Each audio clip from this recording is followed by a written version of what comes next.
Bonjour, vous regardez Tesla Geek. Dans cette vidéo, je vais vous montrer comment j'ai hacké ma Tesla afin de pouvoir exploiter tout le potentiel de celle-ci et bien plus que ce que l'on peut faire par défaut. Et cela grâce à ceci. Alors certains d'entre vous connaissent déjà peut-être ce produit. Il s'agit des Sexy Buttons de la marque Enhance. Alors en fait, Sexy Buttons, ok, il y a des boutons, on va pouvoir lancer des actions, mais dans cette boîte, il y a bien plus que ça, et c'est ce que je vais vous montrer dans cette vidéo. On commencera par un unboxing, vous montrer qu'est-ce qu'il y a dans cette boîte, on verra l'installation et la configuration, et ensuite on passera en revue ses fonctionnalités via finalement 3 axes. D'abord, on va parler immanquablement des Sexy Buttons. Je vais aussi vous parler du Commander. Finalement, c'est le petit boîtier qui est le cerveau de tout ce qu'on peut faire et qui se branche sur le port OBD. Et on fera aussi le tour de l'application mobile qui est livrée avec ces Sexy Buttons et qui permet aussi de faire pas mal de choses. Avec notamment une application dashboard qui va pouvoir simuler un écran de contrôle, vous verrez. En fin de vidéo, je vous dirai ce que j'en pense et comment je l'utilise. Et vous aurez aussi un petit code promo pour avoir 10% de remise sur l'achat de ce produit. Allez, jingle!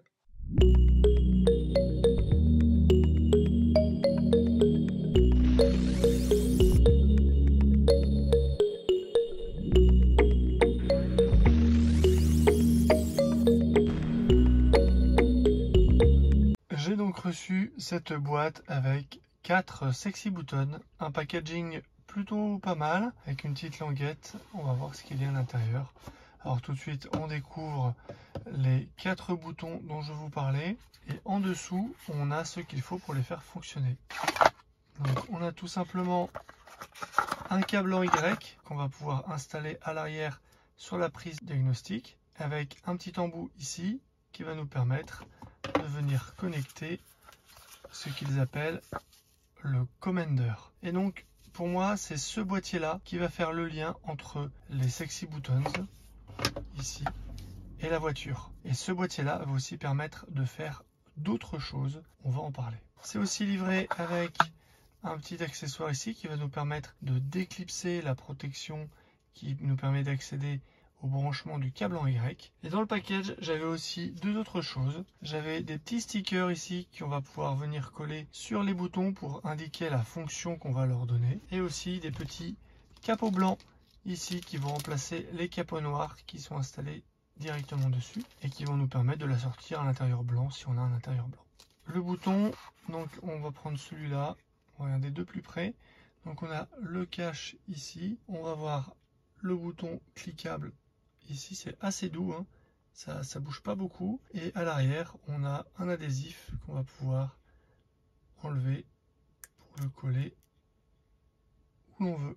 Allez, je vous propose de passer tout de suite à l'installation. Alors pour l'installation, c'est très simple, il y a tout ce qu'il faut dans la boîte. On a finalement juste besoin que de ça, un démon de garniture. Ensuite, on va insérer un câble en Y. Ça se passe juste ici, derrière le véhicule, hein, sous les bouches d'aération pour la climatisation et le chauffage des places arrière. Avec le démon de garniture, on va enlever un petit cache. Alors mon conseil, déjà, avant de commencer, n'hésitez pas à avancer les deux sièges afin de pouvoir installer, avoir plus d'espace pour installer, et aussi à laisser une porte ouverte, parce que ensuite, on va venir couper l'alimentation de la voiture, et dès qu'on vient ouvrir une porte ou quoi, ça empêche la mise en coupure de l'alimentation de la voiture, donc, et une fois que l'alimentation est coupée, on peut plus avancer les sièges. Donc faites ça bien en premier. Donc c'est vraiment très simple, on va débrancher le câble, on va venir mettre le câble en Y dans un côté et de l'autre, et au bout de ce Y, on va venir mettre le Commander sur le port OBD. Une fois branché, il va tout de suite s'allumer, se mettre en fonctionnement. Il va émettre un réseau Bluetooth afin que l'on puisse connecter l'application mobile sur le Commander et le relier. Et une fois qu'on a fait ça, on a quasiment déjà tout fait. C'est vraiment super simple. Moi, je n'ai pas constaté de perte de charge ou de mise en veille de la voiture qui ne se serait pas faite depuis que j'ai installé le boîtier. Donc pour moi, c'est complètement transparent. Le boîtier s'éteint quand la voiture s'éteint, il se rallume dès que la voiture se rallume. Là-dessus, il n'y a pas de souci. Alors en fait, comment ça marche? Eh bien, tout se passe avec le boîtier OBD, le fameux Commander. Il a 3 fonctions principales. La première, ça va être de dialoguer avec les boutons et avec l'application mobile. Donc toutes les actions qui vont être faites sur l'un ou sur l'autre vont être envoyés au commander. Il va permettre aussi d'envoyer des ordres à la voiture, donc toutes les actions qu'on va faire, principalement avec les boutons, ça va passer du coup par le commander. Et ensuite, autre fonctionnalité, on va dire que c'est un peu l'inverse, il va aussi écouter tous les messages de la voiture, parce qu'en temps réel, la voiture émet énormément d'événements et énormément de messages, et donc ce boîtier-là est ultra rapide et il va capter tous ces messages-là et faire des actions, déclencher des actions par rapport à ces éléments-là. Et une autre partie des messages vont être remontés jusqu'à l'application mobile pour alimenter le dashboard et donc nous afficher la vitesse à laquelle on roule, les différents réglages de la voiture, la puissance des moteurs, enfin énormément de choses. Vous allez voir, c'est très complet. Donc ce commander, c'est vraiment la pierre angulaire de tout le fonctionnement. Il va pouvoir gérer jusqu'à 8 petits boutons. Donc moi j'en ai reçu 4, mais on peut en brancher jusqu'à 8 pour tout un tas d'actions qu'on souhaiterait faire. Il va aussi faire le lien du coup avec l'application mobile pour afficher tout un tas de choses. Il va aussi, en fonction des événements qu'il détecte, il va pouvoir déclencher des actions, mais ça on le verra par la suite de la vidéo. Point important, ce commander finalement fonctionne de manière tout à fait autonome et transparente. On n'a pas besoin d'avoir à l'application Sexy Button sur ton téléphone qui soit lancée, ouverte ou quoi que ce soit pour que ça fonctionne. En fait, les boutons dialoguent directement avec le commander sans l'application mobile. Et finalement, on a besoin de l'application mobile ouverte uniquement quand on veut configurer des nouvelles fonctions ou que l'on veut tout simplement utiliser le dashboard. Allez, je vous propose d'ouvrir tout de suite l'application Sexy Buttons.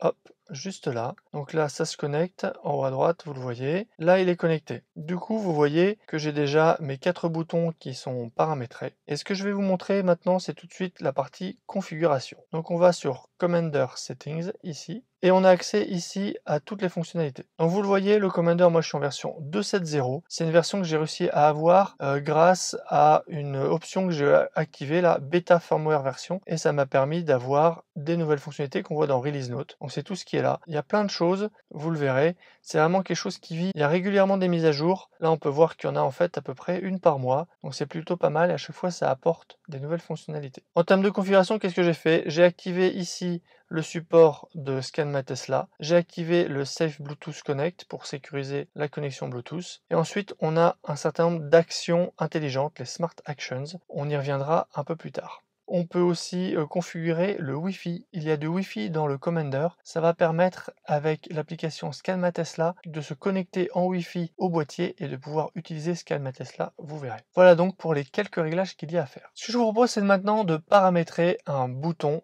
Ici, j'ai pris mon bouton Y. Ça va être très très simple. Je suis sur l'appli. Je vais cliquer ici sur le petit plus. Et il va me demander tout simplement de rester appuyé longtemps sur le bouton Y. Donc c'est ce que je vais faire. Voilà, je commence à appuyer. L'appli va le détecter, le Commander aussi, et on a un success. Par défaut, il s'est mis sur Open Glovebox, mais on va pouvoir changer ses fonctionnalités. Alors justement, passons tout de suite aux fonctionnalités de ces boutons. On va regarder ce bouton Y, qu'est-ce que je vais pouvoir lui faire faire. C'est très simple, il suffit d'appuyer sur le bouton, là c'est le bouton Y ici, et puis on va avoir plusieurs sections. On a une section Open, on va pouvoir ouvrir la boîte à gants, ouvrir le coffre arrière, ouvrir le coffre avant. On a la notion d'accélération pour activer, désactiver le mode confort ou le mode sport ou le mode standard. On a les réglages du frein régénératif, qu'on a quand même pas mal d'options. Ici, donc avec un clic, on peut faire plus 25%, moins 25%, ou régler directement sur 75. Il faudra peut-être plusieurs boutons, un pour faire plus, un pour faire moins, c'est à vous de voir ce qui vous plaît. On a aussi des choses autour de l'autopilote, on peut l'activer, le désactiver. On a aussi le contrôle des médias avec le volume qu'on peut augmenter, baisser,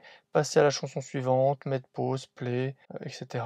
On a les contrôles au niveau du port de charge, on peut l'ouvrir, le fermer, le déverrouiller avec les boutons. On a des réglages au niveau des rétroviseurs, on peut les rabattre, on peut aussi les baisser pour voir la route ou les remonter. Enfin, il y a pas mal de choses à faire. On a des réglages au niveau des sièges chauffants. C'est vraiment très complet. Donc, on peut activer, désactiver, mettre sur le niveau 1, 2 ou 3 des sièges chauffants pour les sièges avant, les sièges arrière. On a aussi le réglage de la climatisation. On peut mettre plus fort, moins fort. On peut changer les différents réglages. On peut activer le volant chauffant. Il y a vraiment pas mal de choses. On peut contrôler les essuie-glaces. On a une notion d'accessibilité pour mettre les clignotants si jamais on avait du mal, ou régler les différents phares, activer le klaxon. Enfin voilà, il y a vraiment beaucoup de choses, hein. Je les passe en revue avec vous. On a des choses autour de la sécurité enfant, ici pour verrouiller, déverrouiller. Et dans Others, on a quelques trucs. Alors moi j'avais réglé Celui-là, on peut activer par exemple le track mode. Moi j'ai activé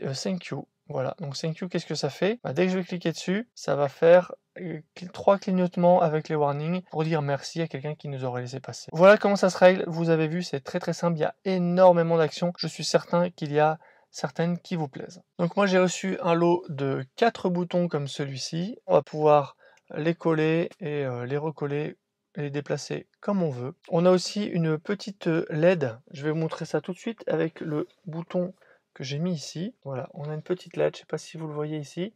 Là, j'ai mis comme fonctionnalité d'allumer les différents plafonniers, parce que mon fils, de temps en temps, me demande d'allumer les plafonniers, donc là, je le fais. Et là, avec la petite LED qui est dessus, on a le rappel, finalement, de l'état. Et donc, quand je vais appuyer dessus, ça va éteindre mes plafonniers, et ça va s'éteindre.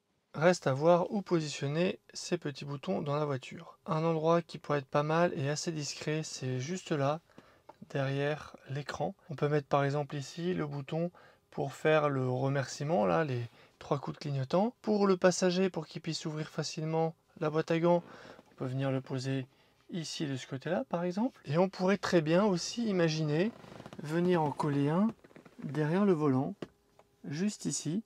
Finalement, c'est à portée de main. On a les 2 mains sur le volant et avec les doigts, on peut du coup avoir facilement accès ici à une action.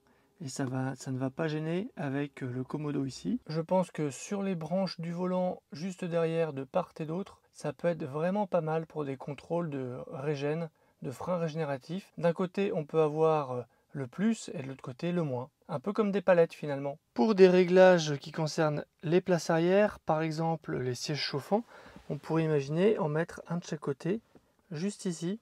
C'est hyper discret et ça permettrait de contrôler le siège chauffant de gauche, le siège chauffant de droite par exemple. Et vous, qu'en dites-vous? Avez-vous d'autres bonnes idées pour placer ces petits sexy buttons dans la voiture et avec quelle action associée? Au niveau du Commander, comme je vous l'ai dit, c'est vraiment le cerveau de tout ce système. Et je vais vous montrer les différentes fonctionnalités qu'on a. Ici, dans Smart Action, c'est vraiment dans cette partie du haut que ça se passe. On a plusieurs choses. On a des actions que l'on va pouvoir déclencher avec les poignées de porte. Quand on va ouvrir par exemple la poignée de porte côté conducteur, qu'on va la garder maintenue pendant 3 secondes ouverte, la voiture va émettre des messages pour dire que il y a une action qui est faite sur cette poignée. Le commandeur va écouter ces messages, va détecter que la poignée est maintenue ouverte pendant 3 secondes et il va déclencher une action. Alors cette action, il la déclenche que si j'ai paramétré ici que je l'ai activé. Frunk Left Handle. Quand je vais la maintenir en position ouverte pendant 3 secondes, ça va finir par déclencher l'ouverture du coffre avant. Ça permet d'éviter de rentrer dans le véhicule, d'aller sur l'écran, d'appuyer sur le bouton. Dans le même esprit, avec la porte passager arrière, 3 secondes et ça va pouvoir ouvrir le port de charge. Et donc ça, c'est Charge Port Rear Handle, que j'ai mis moi en mode V3 parce que j'ai une Model 3 2021. Donc voilà pour le Commander.